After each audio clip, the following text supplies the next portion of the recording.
Gold, trusted gold buyers. మీరు తాకట్టు పెట్టిన బంగారాన్ని విడిపించి ఈ రోజు ఉన్న మార్కెట్ ధరకు కొనబడను.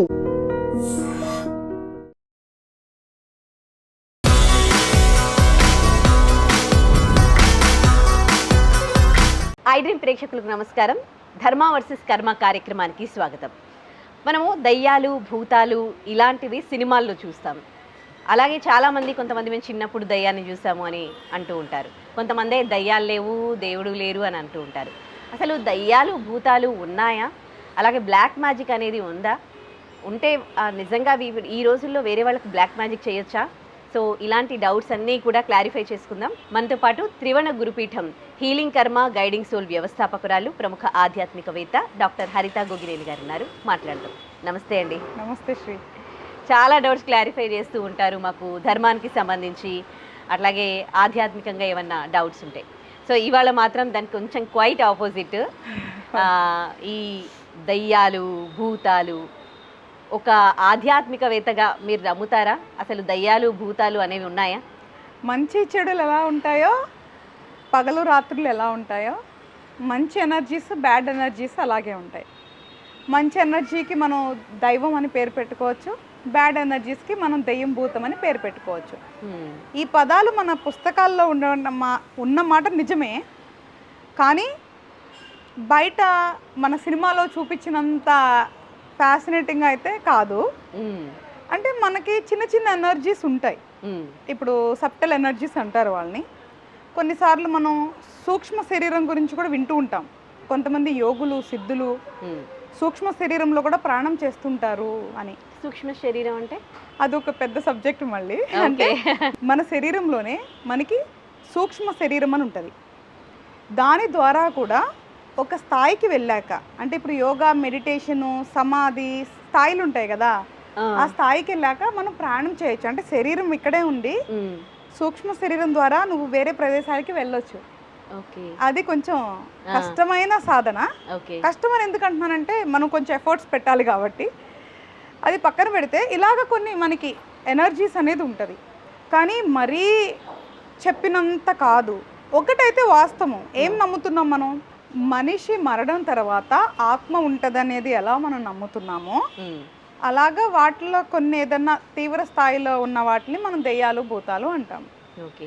అవి ఎక్కడి నుంచో రావు. ఇప్పుడు కలియుగం ఉందమ్మా. కలియుగంలో మనకి చెడు, అధర్మము, క్రూరత్వము, మానవత్వం తగ్గిపోవటం లాంటివి పెరుగుతున్నాయి. కలి యొక్క ప్రభావం ఇది. అంటే అర్థం ఏంటి? మనకి తెలియకుండా ఈ విశ్వంలో మంచి శక్తులు ఉన్నాయి, చెడు శక్తులు ఉన్నాయి.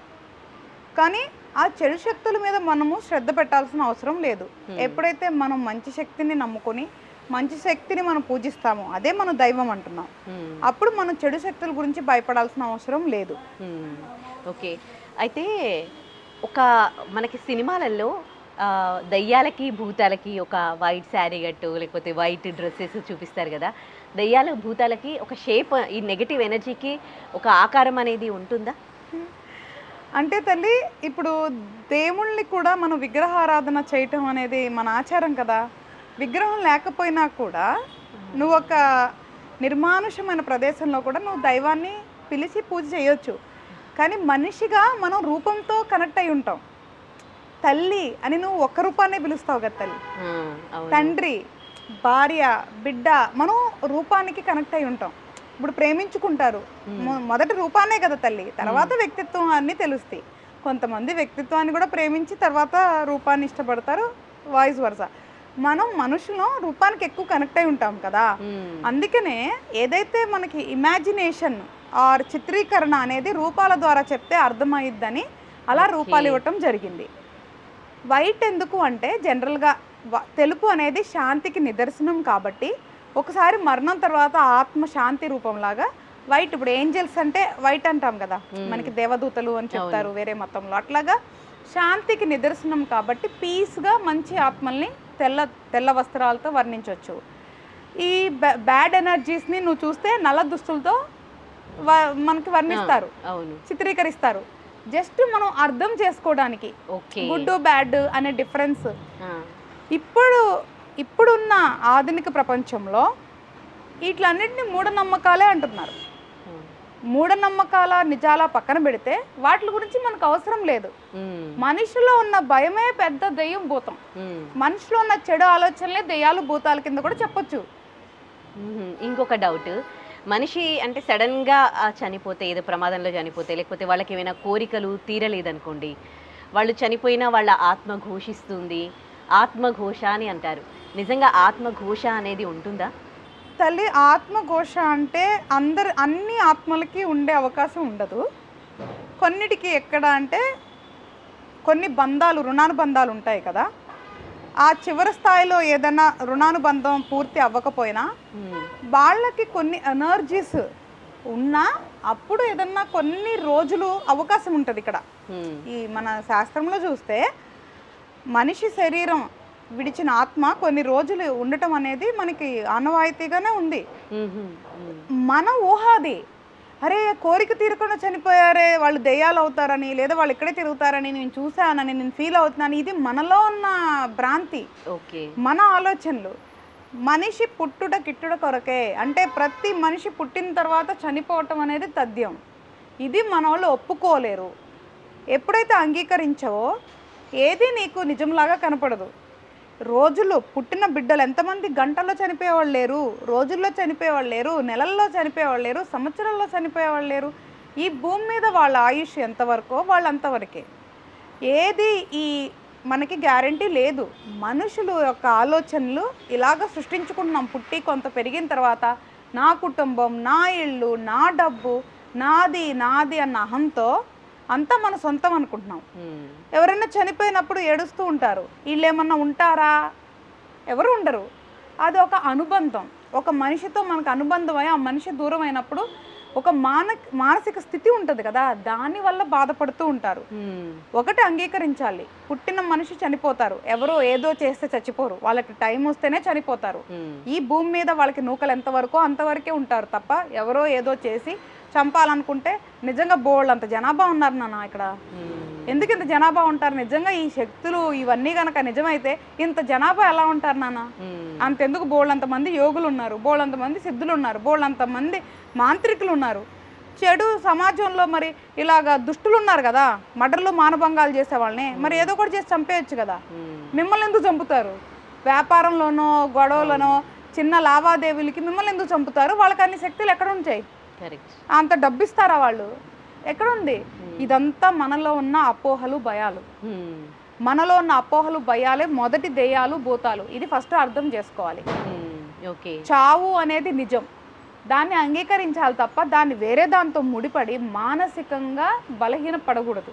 అప్పుడు ఉన్న మనుషులు కూడా బాధపడాల్సి వస్తుంది. అయితే ఇప్పటికీ కూడా కొంతమంది ఇట్లా దయ్యం పట్టింది అని అంటుంటారు. ఊళ్ళల్లో ఎక్కువగా మనం ఇది వింటూ ఉంటాం. దయ్యం పట్టడం ఏంటి మరి అట్లాంటప్పుడు? అంటే అది కూడా వాళ్ళలో ఉన్న అపోహనేనా? అవును తల్లి, మానసిక స్థితి. కొంతమందికి వాళ్ళ మైండ్ ఉన్న కండిషను, అంటే చాలామందికి సైన్స్ తెలియదు నాన్న. వైద్య రంగంలో ఉన్న రోగాలు అందరికీ తెలియవు, మానసిక రోగాల గురించి అయితే అస్సలు తెలియవు. సిటీలో వాళ్ళకే తెలీదు, ఇంకా విలేజెస్లో ఎట్లా తెలుస్తుంది? కొంతమంది పుట్టుకతోనే మానసిక స్థితి సరిగ్గా ఉండకపోవచ్చు. పెరిగేటప్పుడు అనవసరమైన ఆందోళనలు, భయాలతో వాళ్ళు మెంటల్గా వీక్ అయ్యే కొద్దిగా వాళ్ళ బిహేవియర్లో మార్పులు రావచ్చు. నువ్వు చూస్తే కొంతమంది గాలిలో మాట్లాడతారు, లేని వాళ్ళతో మాట్లాడతారు, దాన్ని హెల్యూసినేషన్ అని చెప్తాము. చాలా సినిమాలు ఉన్నాయి దాంట్లో. దాని తర్వాత మానసికంగా ఆ రోగాలు కూడా మన దగ్గర ఆల్రెడీ పొందుపరిచి ఉన్నాయి, కానీ అవగాహన లేదు. ఎప్పుడైతే ఇప్పుడు నేను మనిషి ఇట్లా కూర్చొని నేను మాట్లాడుకున్నాను అనుకో, పిచ్చోళ్ళు అంటారు, లేదా దయ్యం పట్టింది అంటారు. అవును, కానీ వాళ్ళకి మానసిక రోగం ఉంది అనేది గ్రహించాలి. మనకి ఎడ్యుకేషన్ అనే సిస్టమ్ వల్ల కొన్ని లోపాలు, ఈ గ్యాప్స్ అనేది ఉంది తల్లి. వాళ్ళ మానసిక స్థితి వల్ల వాళ్ళు ప్రవర్తించే దాన్ని దెయ్యం పట్టింది అంటారు, కానీ అంత అవకాశం లేదమ్మా. సరే పట్టింది, ఎందుకు పట్టింది? వీళ్ళు పిచ్చి పిచ్చిగా తిరుగుతానికి పట్టిందా? అంటే దానికి ఇంకేం గోల్ లేదా? ఒక శరీరంలోకి దెయ్యం ఎందుకు వస్తుంది? ఆత్మ ఎందుకు వస్తుంది? ఏదన్నా పని చేయాలనే వస్తాయిగా. అవును, పిచ్చి పిచ్చిగా మాట్లాడి తిప్పుకొని కొట్టించుకుంటాయా? Common sense ఆలోచించమంటున్నా. వాళ్ళ మానసికంగా స్థితి బాగాలేదు కాబట్టి మానసిక వైద్యుల దగ్గరికి తీసుకెళ్ళాలి, అంతేగాని భూత వైద్యులని ఇంకొక చోటకి తీసుకువెళ్ళకూడదు. మరి దేవుడి గుడికి వెళ్ళినప్పుడు కొంతమంది యాదగిరి గుట్టకి వెళ్ళారనుకోండి, ఉగ్ర నరసింహస్వామి వచ్చినట్టు ఆ సౌండ్స్ చేస్తూ ఉంటారు. మామూలుగా ఏమైనా పండగలు వచ్చినప్పుడు కూడా సిగాలు ఊగుతూ ఉంటారు, అమ్మవారు వచ్చింది అని అంటారు. మరి ఇదేంటి? మానసిక స్థితి అది కూడా, ఇందులో ఎటువంటి సందేహం లేదు. నేను దేవుణ్ణి నమ్ముతాను, ధర్మాన్ని నమ్ముతానని అబద్ధాలు చెప్పి అపోహలు రెండు వైపులు కల్పించను. దేవుళ్ళు దేవతలు సాధారణమైన వ్యక్తులు శరీరాల్లోకి వస్తాయి అనేది అపోహ మాత్రమే. వాళ్ళ మానసిక స్థితి. ఇప్పుడు నువ్వు ఉన్న మనమే అనుకుందాం నాన్న, ఇప్పుడు నేను శివుడు భక్తురాల్ని, ఆబ్వియస్గా నేను శివుడిది సంబంధించింది ఏదన్నా వింటే నాలో ఒక రకమైన వైబ్రేషన్ స్టార్ట్ అవుతుంది. అవును, ఈవెన్ అట్లాంటి సాంగ్స్ విన్నా ఈవెన్ నేను కూడా ఫీల్ అవుతాను. ఎగ్జాక్ట్లీ. మీరు చూస్తే కొన్ని చోట్ల ఇప్పుడు ఈ పెద్ద పెద్ద మ్యూజిక్స్ ఉంటాయి కదా నాన్న, సంగీత్ అనుకో లేదా పబ్బుల్లో పెద్ద పెద్ద మ్యూజిక్లు పెట్టి డాన్స్ వేస్తారు కదా, అంటే అర్థం ఏంటి? దానికి తగ్గట్టుగా వాళ్ళ శరీరం వైబ్రేషన్ వచ్చేస్తుంది. Simple science. అలాగే వాళ్ళు అక్కడెక్కడైతే దైవం దగ్గర ఉంటారో వాళ్ళు లీనమైపోయి వాళ్ళే దైవంగా కొంతసేపు భావించటం, కానీ ఆ శబ్దాలకి శరీరం మనసు ఏదైతే స్పందిస్తుందో అదే పూనకం. పూనకం అనేది నిజం, అంటే దానికి సంబంధించి ఏదైతే రియాక్షన్ ఉందో అదే పూనకం. కానీ అలానే దేవుళ్ళు శక్తులు వస్తున్నట్లు కాదు తల్లి, అది ఒక గుడ్ ఎనర్జీ, బ్యాడ్ ఎనర్జీ కాదు. ఇక్కడ రెండు ఎనర్జీస్ ఇప్పుడు మనం మాట్లాడుకుంది. పూనకం ఇస్ ఎ గుడ్ ఎనర్జీ, ఒక మంచి ఉద్దేశంతో రావటాన్ని అది పూనకం కింద తీసుకోవచ్చు. భక్తి భావంలో కూడా చాలా మంది ఊగుతారు, ఏడుస్తారు, మాట్లాడతారు. ఇదంతా పిచ్చి కాదు, ఇదంతా కూడా మనలో ఉన్న బాధలు భయాలు వాటిలన్నింటినీ లెట్ మనం బయటికి పంపించే ప్రక్రియలు అనమాట. అలాగే భయం ఎక్కువగా ఉండి బలహీనంగా ఉన్నప్పుడు పిచ్చిగా బిహేవ్ చేయటం, అది దెయ్యం పట్టినట్లు. ఓకే, ఇవి మనం అర్థం చేసుకోవాలి తల్లి. ప్రతిదీ కూడా మన మానసిక స్థితి బట్టే ఉంటుంది. ఇందులో బాహ్య ప్రపంచం నుంచి ఏం చేయలేవు. సింపుల్ నాన్న, ఒక రాయి ఉంది ఇక్కడ, మట్టి ఇక్కడ ఉంది. ఈ రాయి నేను అంటే మానసికంగా చాలా బలమైన దాన్ని, నువ్వు మట్టి అనుకుందాం అంటే చాలా సున్నితంగా చాలా బలహీనమైన అమ్మాయి, అంటే ప్రతిదానికి భయపడేదానివి. ఈ రెండు పదార్థాలు కదా, అంటే రెండు వ్యక్తిత్వాలు, అవునా? నీళ్లు తీసుకొచ్చి రాయి మీద పోస్తే ఏమవుతుంది, మట్టి మీద పోస్తే ఏమవుతుంది? రాయి మీద పోస్తే కిందికి పడిపోతుంది వాటర్, కానీ మట్టి మీద పోస్తే మట్టి అంతా కదా. ఈ బాహ్య ప్రపంచంలో ఎవరైతే ఈ వ్యాపారస్తులు ఉన్నారో వాళ్ళు చేసే ప్రక్రియలు కానీ వాళ్ళు పెట్టే భయాలు కానీ మనం అనుకునే దెయ్యాలు కానీ ఇవన్నీ కూడా అవే. ఎప్పుడైతే మన మానసిక స్థితి బలంగా ఉంటుందో దాని మీద నువ్వు దెయ్యం భూతం అనే పదాలు పోసినా లోపలికి ఏమి టచ్ అవ్వదు. బ్లాక్ మ్యాజిక్లు ఇంకేదన్నా పేర్లు పెట్టుకున్నా, ఎవరైతే బలహీనంగా ఉంటారో వాళ్ళ మీద మాటలు చెప్తేనే ఇన్ఫ్లుయెన్స్ అయిపోతారు. ఇంకా నీకు మ్యాజిక్లు గీజిక్లు కూడా అవసరం లేదు, కరిగిపోతారు. అంటే ఇంటర్నల్గా డ్యామేజ్ అవుతుంది తల్లి. బాహ్య ప్రపంచంలో ఉన్న వాటి కంటే అంతర్గతంగా ఉన్న శత్రువులతోనే ఫస్ట్ మనం పోరాడాలి. మన మీద మనం జయించాలి, మన బలహీనతలను జయించాలి, మనం బలంగా ఉండాలి. సూపర్. సో ఇది పాజిటివ్ ఎనర్జీ చెప్పారు కదా. సో ఈ పాజిటివ్ ఎనర్జీని అడ్డు పెట్టుకొని చాలామంది వాళ్ళ దగ్గరికి వచ్చినప్పుడు నువ్వు ఇది చెయ్యి అది చెయ్యి అని వాళ్ళకి లైఫ్లో జరగబోయేవి జరిగినవి చెప్తూ ఉంటారు. మరి దాన్ని ఏమంటారు? వ్యాపారం తల్లి. ఇప్పుడు అదే నీతో చెప్తుంది. ఇప్పుడు మనకున్న శక్తులు చాలామందికి రకరకాల శక్తులు ఉంటాయి. ఇప్పుడు నాకు మాట ఉంది, రూపం ఉంది, చాలామంది నాకు చాలా మంచి అవకాశాలు ఇచ్చారు. మంచిగా మనం దుస్తులు మార్చి కూర్చుంటే బోళ్ళంత డబ్బు అని నేను తీసుకోలేదు. నా జీవితం నేను చేసుకుంటూ ఉన్న సమయాన్ని నలుగురికి సేవా రూపంలో జ్ఞానం పంచే రూపంలో మనం ఒక మార్గంలో వెళ్తున్నాం. మన దగ్గరికి వచ్చే వాళ్ళందరికీ కూడా మనం ఏం చెప్తాం, నేను నీ తలరాత మార్చున్నది. పబ్లిక్ స్టేట్మెంట్స్ ఉంటాయి వీడియోస్ మన ఛానల్లో కానీ నా ఛానల్లో కానీ. ఫస్ట్ స్టేట్మెంట్ ఆఫ్ వీడియో ఏంటి, నేను మీ తలరాతను మార్చను, నేను మాయలు చేయను, నేను మార్గం చూపిస్తా, నడవాల్సింది నువ్వే, నీ తలరాత నువ్వే మార్చుకోవాలి, నిన్ను నువ్వే జయించాలి, ఇలా చెప్తున్నాం కదా.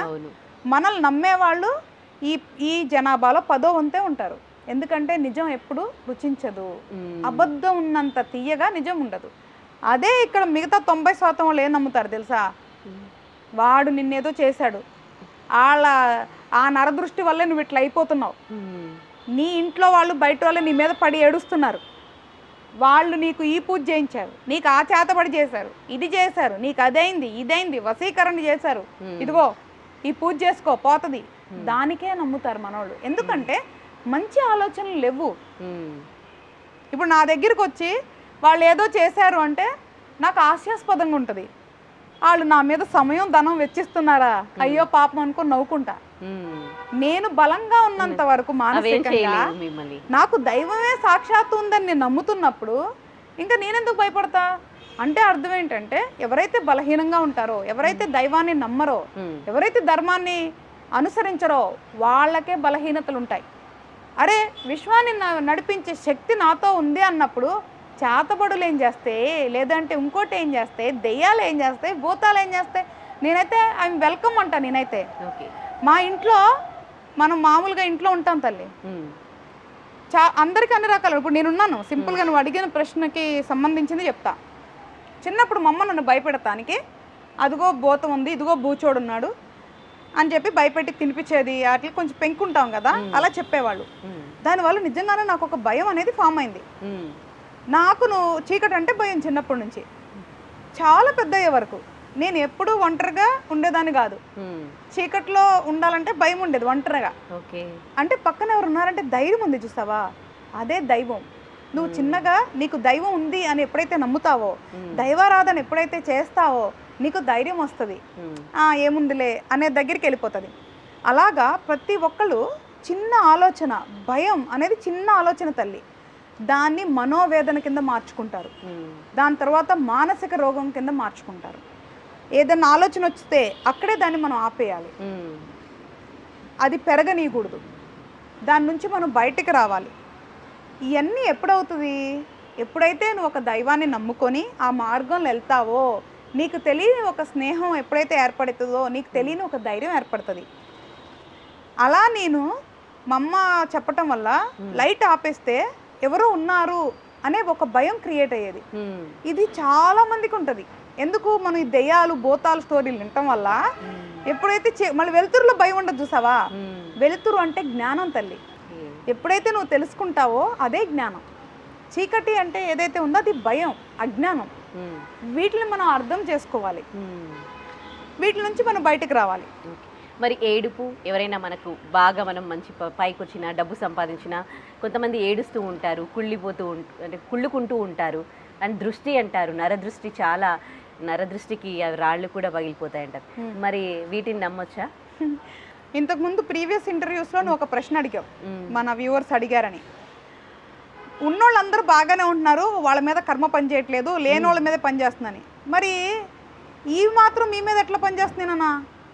ఈ చెడు దృష్టిలు ఏదైతే ఉందో బాగుందో అని అన్నారో, మరి బాగున్న వాళ్ళు బాగున్నట్లే ఉన్నారు కదా. మరి ఈ చెడు దృష్టిలు ఇవి నిజమైతే మరి వాళ్ళు ఎట్లా బాగున్నారు? మనం సామాన్యులు ఉన్నానా? మనకు ఒక చిన్న ఇల్లు, చిన్న కారు ఉంటే ఎవరో ఏడిస్తే ఏమవుతుంది?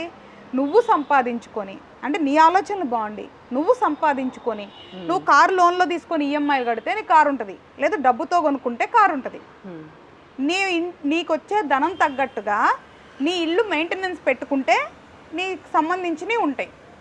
నువ్వు ఎక్కువ వెళ్ళిపోయి ఏదన్నా కోల్పోతే ఎవరో ఏడుపు అంటావేంటి తల్లి? ఏడుపుకే నిజంగా శక్తి ఉంటే మనం సగం జనాభా పోతారు తల్లి. నేను ప్రాక్టికల్గా ఆలోచించమన్నా. మనం ఏమనుకుంటామంటే ఏదన్నా జరిగింది అంటే దీనికి ఇదే కారణం, ఇది ఇలా జరిగిందంటే దానికి అలాగే కారణం అని మనం మానసికంగా సమాధానాలు చెప్పుకుంటాం. ఈ చెడు ఆలోచన ఉంది కదా మీలో, ఇది మార్చుకోవాలంటున్నా.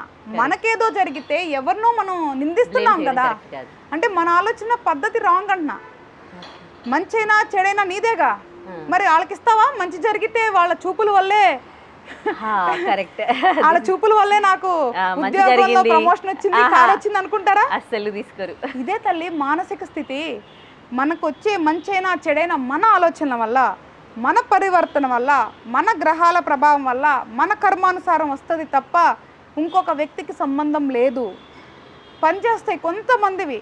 ఇప్పుడున్నా నేను దైవం ధర్మం అనుకొని కట్టుబాట్లు పెట్టుకొని చాలా త్యాగాలు చేస్తూ దైవం కోసం బోళ్ళంత సమయం వెచ్చిస్తూ సాధన చేస్తూ సంసారం చూసుకుంటూ నలుగురికి సహాయం చేస్తూ ఇంత చేస్తుంటాం కదా. మాకే ఎక్కడో ఇంత శక్తి ఉండొచ్చు. ఒకవేళ మన లాంటి వాళ్ళు ఎవరిని అన్నప్పుడు ఈ కర్మ ఉంది కదా, అది ఫాస్ట్ ట్రాక్లో పనిచేస్తుంది, లేనిపోయింది ఏం రాదు. అర్థమైంది కదా తల్లి? దానికి కూడా లింక్ ఉంటుంది. ఎవరో కర్మ అనుభవించాలనుకుంటే ఇలాంటి ఉత్తముల జోలికి వచ్చి అనుభవిస్తారనమాట, అంతే. అది కూడా మన గొప్పతనం కాదు, ఎదుటోళ్ళు చేతగానితనం కాదు. ఇవన్నీ కూడా చాలా లింక్స్ ఉంటాయిరా. ఒకటే, మనకి జరిగే మంచైనా చెడైనకే మనమే కారణం. దైవం కానీ ధర్మం కానీ మన కష్టకాలంలో మనకి స్నేహితుల్లాగా నైస్. ఓదార్పునిచ్చే భుజం అవుతారు, సేద తీర్స్తే ఒడి అవుతారు, మనకి ధైర్యం అవుతారు. దైవాన్ని ధర్మాన్ని వ్యాపారం చేయొద్దు. ఎవరైతే నువ్వు అన్నావు చూస్తావు ఇక్కడ, ఇప్పుడు వ్యాపారం చేసే, పూజలు చేసే, వ్యాపారం చేసి అమాయకుల ప్రజలను కానీ ఎవరినైతే బలహీనంగా ఉన్న వాళ్ళని కానీ వ్యాపార రూపంలో వాడుకుంటారో వాళ్ళందరికీ చాలా చెడు కర్మ వస్తుంది. ఎవరు కర్మ నుంచి తప్పించుకోలేరు. ఈరోజు మనం ఎలా తింటున్నాం, ఎలా ఉంటున్నాం అనేది ప్రతి ఒక్కటి మనం లెక్క చెప్పాల్సిందే. ఇది ఇందాక నువ్వు అన్నావు చూసావా, దెయ్యం పట్టినట్లు కొంతమంది ఇట్లా చేస్తుంటారని. కొంతమంది నటిస్తారు కూడా. అవును. అంటే ఏదో ఒక అటెన్షన్ కోసం, లేదో దేని నుంచైనా తప్పించుకోవడానికి కోసం కూడా నటించవచ్చు. ఎందుకంటే నా చిన్నప్పుడు ఒక సంఘటన గుర్తొచ్చింది. నేను ఒక పల్లెటూరులో పుట్టాను, చాలా చిన్న పల్లెటూరు. మా ఊరి చివర ఇటు మొదలు చివర రెండు ఉంటాయి కదా, ఎటైనా మొదలు చివరేలే. ఒక చివర ఏమొచ్చి బ్రాహ్మిన్స్ వాళ్ళ కుటుంబం ఉంటుంది, ఇంకొక చివర వచ్చి ఈ పూజలు చేసే ఆయన ఒక ఆయన ఉంటాడు. వాళ్ళు పసరు పోసి చేతిలో చూస్తారు, దెయ్యాలకి వదిలిస్తారు అనేవాళ్ళు ఉంటారు. నేను ట్యూషన్కి స్కూల్స్కి వెళ్ళేటప్పుడు వీళ్ళు దెయ్యం పట్టిన వాళ్ళు రోడ్డు మీద వెళ్ళే వాళ్ళు ఇట్లాంటి వాళ్ళందరినీ చిన్నప్పుడే చూసాను అనమాట. చూసినప్పుడు ఒక రోజు మా మమ్మీ దగ్గర నుంచి తప్పించుకోవటానికి నాకు ఏం దొరకలేదు. అప్పుడు నేను కూడా ఏదో పట్టినట్లు కళ్ళు తిరిగిపోయి పడిపోయినట్లు యాక్ట్ చేశా. అంటే బిహేవియర్ ఏం చేయలేదు, కళ్ళు తిరిగి పడిపోయినట్లు యాక్ట్ చేశా. నేను కళ్ళు తిరిగి పడిపోయిన యాక్ట్ చేశా కానీ నేను ఏదో దయ్యం భూతం పట్టినట్టు నటించాలని అనుకోవాలా, ఊరికే తప్పించుకోవాలి కదా అని. మమ్మ ఏంటి, మా అమ్మకి నాకు తెలిసి నేను 19 ఏళ్ళప్పుడే పుట్టేసి ఉండుంటా. అప్పట్లో తొందరగా అయిపోయేది కదా. అప్పుడు ఒక 6-7 ఏళ్ళు ఉంటే ఆవిడకి ఏముంటుంది 25 ఏళ్ళు, చాలా ఎంగుగా ఉండేది. నేను బాగా తుంటర పనులు చేస్తుండేదాన్ని. శ్రీకృష్ణుడు ఎలాగ పనిష్మెంట్లు ఉండే నాకు అలా ఉండేది. నేను తప్పించుకోవడానికి పారిపోతుంటే ఆవిడ నా వెనకాల పరిగెడతా ఉండేది. అలసట వచ్చేది కాదు. రౌండ్లు వేసేవాళ్ళం, గడ్డి వాన్ చుట్టూ అక్కడ ఇక్కడ పెరట మొత్తం టామ్ అండ్ జెర్రీ లాగా పరిగెత్తేవాళ్ళం. ఇంకా ఏం చేసినా ఆవిడ అసలు నన్ను దొరికి వేసే వరకు ఊరుకోదు. తెలిసిందే కదా మన అమ్మలు ఎట్లా కొట్టేవాళ్ళు. ఇప్పుడంటే పెద్ద అఫెన్స్లు అనుకో, మామూలు కొట్టేది కదా మా అమ్మ. ఇంకా ఏం చేయాలనుకుని ఇంకా ఆ రోజు ఏం తేలిగా కళ్ళు తిరిగి పడిపోయినట్లు పడిపోయా. కరెక్ట్ గడ్డివాన్ దగ్గర జరిగింది ఇష్యూ మా పెరట్లో. ఇంకా దాంతో సరే అని తీసుకొని వెళ్ళి పడుకోబెట్టారు. కూర్చున్నారు. అయ్యో పడిపోయానని పాప మా మమ్మీ చాలా బాధపడుతూ అక్కడే కూర్చుంటే ఇంతలోకి వేరే అమ్మమ్మలు వాళ్ళు వస్తారు కదా, వాళ్ళు వచ్చి గడ్డివాన్ దగ్గర పడిపోయిందా, అయితే ఏమన్నా గాలి సోకుంటుంది అన్నారు. అది వింటా ఉన్నా, ఇదేదో బాగుంది, కొంచెం సేపు అట్లాగే ఉందామని అలాగే సైలెంట్గా ఉంటే ఎంత మూఢనమ్మకాలు అనుకున్నావు. ఊరు జనం అంతా పోగైపోయారు. అప్పుడేమో లెగలేను నేను ఇంకా. ఇప్పుడు గాలి సోకింది అనుకుంటున్నారు. అప్పుడు లెగిస్తే ఎట్లాగా చిన్నగా కన్ను ఇట్లా కొంచెం ఓపెన్ చేస్తే ఉంది బోర్డు అంత జనం. ఇంకా నేను ఇంకా చూడు ఎంత నాకు ప్యాథటిక్ అనిపించిందంటే. సో ఇట్లాగా జరుగుతుంది. అది నాకు అమాయకత్వంతో తెలియకుండా చేస్తా, కొంతమంది తెలియక కూడా చేసి ఉండొచ్చు. సో ఇవన్నీ కూడా మన ఆలోచనలు, మన ఉద్దేశాలు, మన బిహేవియర్స్ మీదే ఆధారపడి ఉంటాయి అన్నమాట. కరెక్ట్. మీరప్పుడు చిన్నపిల్ల ఉండి ఏదో అమ్మ నుండి తప్పించుకోవడానికి అలా చేస్తే ఇప్పుడు అదొక బిజినెస్ లాగా, వ్యాపారం లాగా వచ్చి మీకు ఈ సమస్యలు ఆ సమస్యలు అని చెప్పి అలా చేస్తూ ఉన్నారు. తర్వాత అడ్మిట్ అయిపోయా. ఎందుకంటే నాకు ఇష్టం ఉండదు అనమాట, మనసులో నాకు చాలా ఇదిగా ఉంటుంది అప్పటి నుంచే. తర్వాత మమ్మీతో చెప్పాను నేను ఇట్లాగా కావాలనే చేశాను అని, ఏమనలేదు. ఇప్పుడు కొంతమంది ఊళ్ళల్లో ఇట్లా దయ్యం పట్టిందని వదిలించాలి అని వదిలించడానికి పూజలు కూడా చేస్తూ ఉంటారు. అసలు దయ్యాలే మీరు ఇది అంటున్నారు, మరి ఆ పూజలు ఏంటి? మరి వ్యాపారాలు కానీ కొన్నిసార్లు ఆ వ్యాపారం కూడా మంచిది అవుతుంది. వీళ్ళు మానసిక స్థితి ఒకవేళ బిహేవియర్ ఉంది కదా తల్లి, వాళ్ళకి ఏదో పట్టిందని వాళ్ళు నమ్ముతున్నారు, పక్కన వాళ్ళు నమ్ముతున్నారు. కొన్నిసార్లు ఏమవుతుందంటే ఈ పూజల వల్ల మానసికంగా ఒక ధైర్యం కూడా కలగొచ్చు. ఈ పూజ చేయటం వల్ల ఇది పోయింది అన్న ధైర్యంతో కూడా మానసికంగా వాళ్ళ ఆలోచనల పద్ధతి మారి కూడా సరయ్యేదానికి కొన్నిసార్లు అవకాశం ఉంటుంది. కాబట్టి ఈ పూజలు అనేది కొన్నిసార్లు మనకి మంచి అవ్వచ్చు, కానీ నేనేమంటున్నానంటే ఆ స్థితికే వెళ్ళొద్దు అంటున్నా. అసలు ఈ దెయ్యాలు, భూతాలు, చెడులు, ఈ చెడు పూజలు, చెడు ఎనర్జీలు, వీటి జోలికి వెళ్ళొద్దు. ఆ పూజలు వాటి జోలికి వెళ్ళొద్దు, వాటిని పెంచి పోషించొద్దు. కొన్నిసార్లు అవి మితిమీరిన తర్వాత చాలా అనర్థాలు వస్తాయి. ఇప్పుడు మనం సినిమాలో చూసే కొన్ని జరగకుండా ఏమి ఉండవమ్మా బయట. కొంతమంది పాపం ఆడవాళ్ళు వెళ్ళినప్పుడు వాళ్ళ అవసరాలని బలహీనతని వాడుకునే వాళ్ళు చాలా మంది ఉంటారు నాన్న. అవును, స్వామీజీలని బాబాలని. గ్రామాల్లో కాదు ఇప్పుడు సిటీలోనే ఇవి ఎక్కువైపోయాయి మోసాలు, వేషాలు వేసుకొని గడ్డాలు పెంచేసి జుట్లు పెంచేసి. మనం ఎడ్యుకేట్ అవ్వాల్సింది మానసికంగా అంటున్నా, పుస్తకాల పరంగా కాదమ్మా చదువుకోవాల్సింది. మనం మానసిక స్థితిలో మనం ఎడ్యుకేట్ అవ్వాలి. అదే జ్ఞానం అంటే. తెలుసుకోవాలి నిజమేంటి అబద్ధం ఏంటి అనేది తెలుసుకోవాలి, ఆలోచించాలి. ఏదైనా ఆలోచించు, ఆ తర్వాత అడిగే. ఎప్పుడూ కూడా అనవసరమైన డబ్బు సమయం వేస్ట్గా చేయొద్దన్నా. అదే డబ్బు వేరే చోట నీకో లేదా మంచి పనికి ఉపయోగించుకోవచ్చు కదా తల్లి. అయితే నాకు ఒక సోషల్ మీడియాలో ఒక వీడియో చూశాను అనమాట. ఒక ఆవిడ అంటే అమ్మవారు వచ్చినట్టుగా వేషం వేసుకొని ఆమెకు నెయ్యి అభిషేకము, పాలాభిషేకం, తేనాభిషేకం చేస్తూ ఉంటే ఆవిడ కళ్ళు ఇట్లా పెట్టేసి అది తింటుంది. అంటే ఇలాంటి వాళ్ళు ఇలా చేయడం ద్వారా ఒక ధర్మాన్ని అందరూ నమ్మకుండా హేళనకు గురయ్యే అవకాశాలు ఉంటాయి కదా. ఉంది తల్లి, నేను అదే చెప్తున్నా. వ్యాపార వేదన ఉంటే వేరేగా చేసుకోండి, మన శాస్త్రాలతో మన దైవాలతో చెయ్యొద్దు. అదే చెప్తున్నా. ఇప్పుడు అందుకే కదా తల్లి ఇప్పుడు చాలామంది అడుగుతున్నారు, ఎందుకమ్మా నీకు ఈ వయసులో ఇవన్నీ చెప్తున్నావు అని. ఇక్కడ కొన్ని కోట్లలో చెడు పెరిగినప్పుడు నాలాగా ఇంకా చాలామంది ఉంటారు. కొంతమందినైనా దేవుడు సృష్టించుకుంటాడు కదా తల్లి చెప్పడానికి. మా బాధ్యత ఈ జ్ఞానం ఏదైతే మాకు వచ్చిందో నలుగురికి పంచుకునేది. ఇది చేరటానికి చాలా సమయం పట్టింది, కానీ ఇది బలమైనది. ఏదైతే మనం చెప్తున్నామో, మనం ఏదైతే ధైర్యం ఇస్తున్నామో, బలహీనతని ప్రారదోలుతున్నామో, మనది చాలా బలమైన విద్య. నువ్వు చెప్పావు చూసావా, అదే వద్దు అని చెప్తున్నాను. వాళ్ళకి ఉంటుంది కర్మ, చాలా తొందరగానే ఉంటుంది. ఇవన్నీ పక్కన పెట్టు తల్లి. అసలు నిజంగా దైవం ఎలాంటి వాళ్ళని ఇష్టపడిద్ది అని ఇంతకుముందు కూడా చెప్పాను నేను. ధర్మంగా ఉండే వాళ్ళని, సాధన చేసే వాళ్ళకి కదా తల్లి దైవం ఇష్టపడుతుంది. తప్పుడు మార్గాల్లో వెళ్ళే వాళ్ళకి దైవం ఎందుకు వస్తుందమ్మా? దైవం అంత ఖాళీగా ఉంటుందని ఎలా అనుకుంటారు వీళ్ళు? ఎన్ని సంవత్సరాలు తపస్సు చేస్తేనో ఇంతకు ముందు దైవం వచ్చేది. ఇప్పుడు కూడా కొన్ని సంవత్సరాలు సాధన చేస్తేనే దైవ అనుగ్రహం కలిగేది. అంతే తప్ప ఒక ఎలా పడితే అలా జీవించి అబద్ధాలు చెప్పి ప్రజల్ని మోసం చేసే వాళ్ళ దగ్గరికి అసలు దైవం ఎందుకు వస్తుందమ్మా? సరే నువ్వు అన్నట్లు దైవం వస్తుంది అనే భ్రమే నిజం అనుకుందాం. ఆలోచించమంటున్నా నేను ఫస్ట్. నిజంగా నీ దగ్గరికి దైవం వస్తే నువ్వేం చేస్తావు? సోషల్ మీడియాలో ముందు కూర్చొని ఊగుతూ రీల్స్ చేస్తావా? జనాలు పిలుచుకొని ఏం చేస్తావు నువ్వు? అంటే ఇంకంతకంటే మంచి పనులు చేయరా నానా? దైవం అవతారాలు ఎత్తింది ఎప్పుడు తల్లి? యుగానికి ఒక అవతారం దైవం ఎందుకు ఎత్తారు?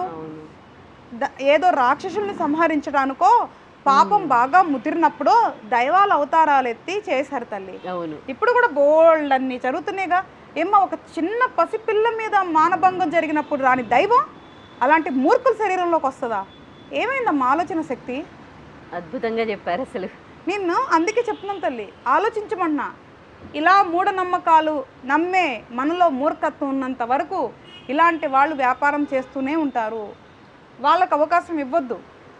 ఎలాగ పోనీ ఒక ఆశ్రమం పెట్టి అన్నదానాలు చేస్తూ మంచి పనులు చేసే వాళ్ళు ఫేక్ అయినా పర్వాలా బాబాలు, వాళ్ళని కనీసం ఎంతో కొంత మీరు సపోర్ట్ చేయండి.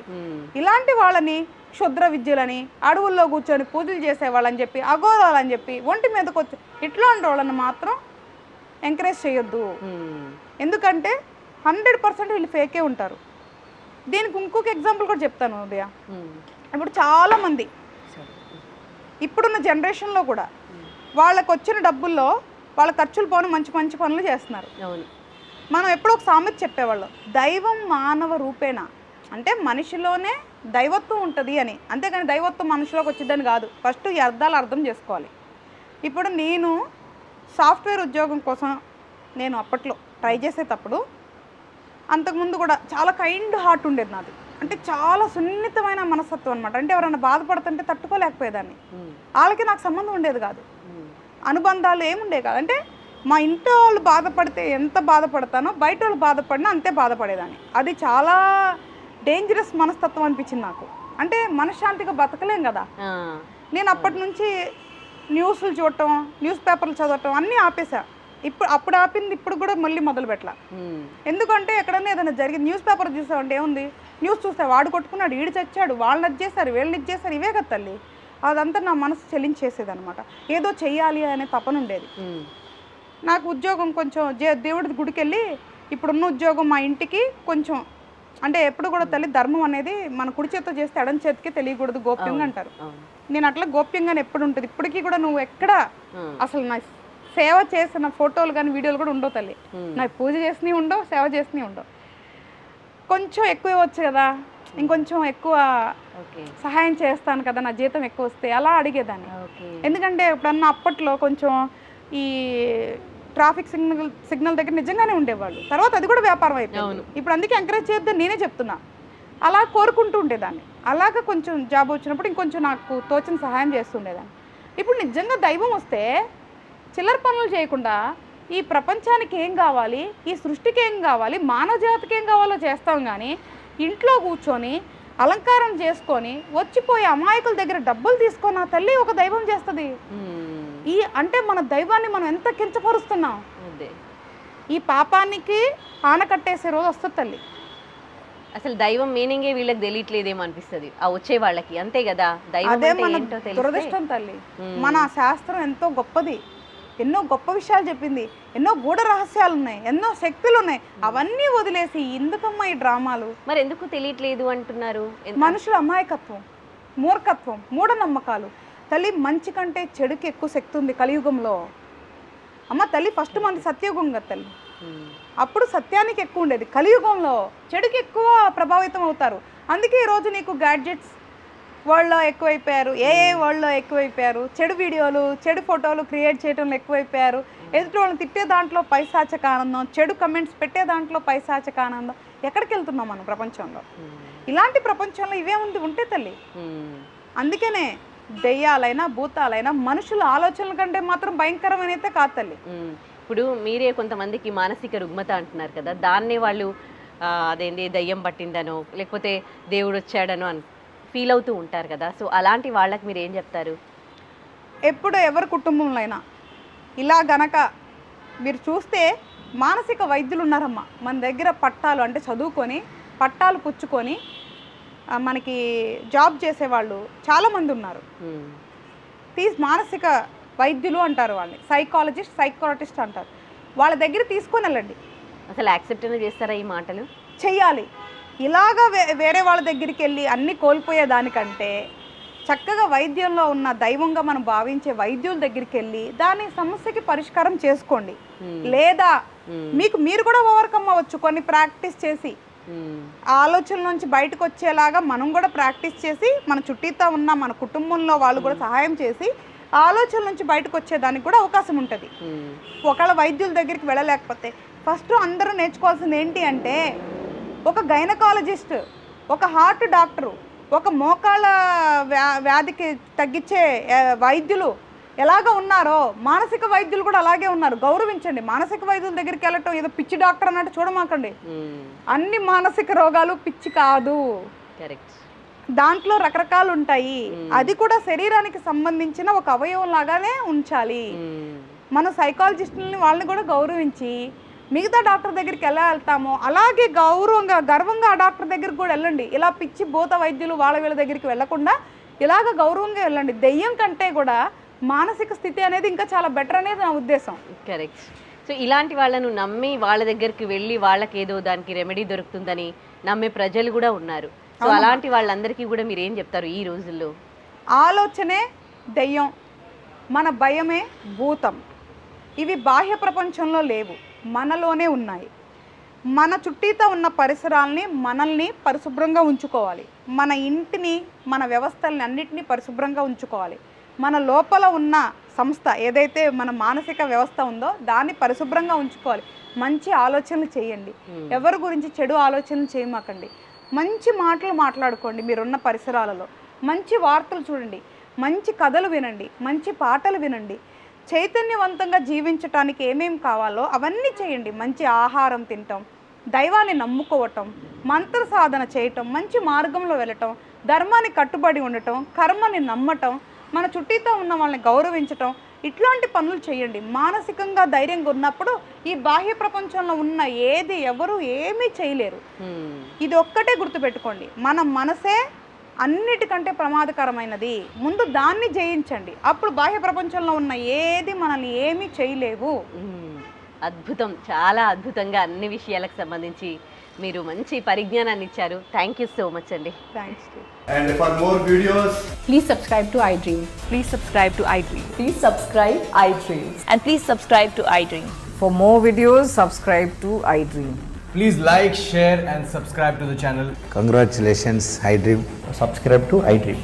Subscribe to iDream. so subscribe to iDream Media. iDream ki iDream team andarki huge congratulations. Please subscribe iDream Media. Please subscribe to iDream. Subscribe iDream. Please subscribe to iDream. iDream అంటే నా కళల channel subscribe చేసుకున్న నోరు తిరుగుతలేదు, మీరైతే గంట గుర్తు కొట్టండి. For more such videos, please subscribe to iDream.